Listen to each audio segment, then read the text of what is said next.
এটা হচ্ছে রূপসীর মোড়, রূপসীর মোড়ে আছে।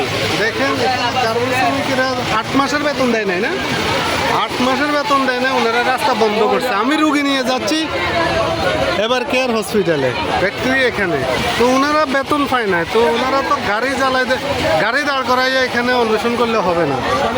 অবস্থাটা দেখেন, 8 মাসের বেতন দেয় না, আমরা কষ্ট দিয়ে লাভ কি? আপনারা ফ্যাক্টরি ফুলিয়ে দেন, ফ্যাক্টরি জ্বালাইয়া দেন। আপনারা 5 আগস্টের পরে ফ্যাক্টরি জ্বালান নাই, এখন ফ্যাক্টরি জ্বালাইয়া দেন, ওইটাই করেন না। আমরা রুগী নিয়ে এখানে ঘন্টার পর ঘন্টা বইয়া রয়েছি, আমরা রুগী লইয়া বইয়া রয়েছি, আপনারা এখানে সাইড দিতেছেন না। আপনারা ফ্যাক্টরি জ্বালাইয়া দেন, মালিক মইরা জায়গা, 8 মাসের বেতন দেয় না।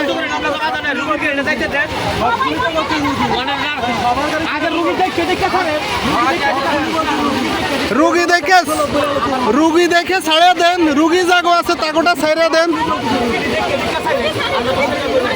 আমি এখন ওকে পিছন থেকে আসতে পারতেছি না, তো এখন রুগী কান্নাকাটি করতেছে।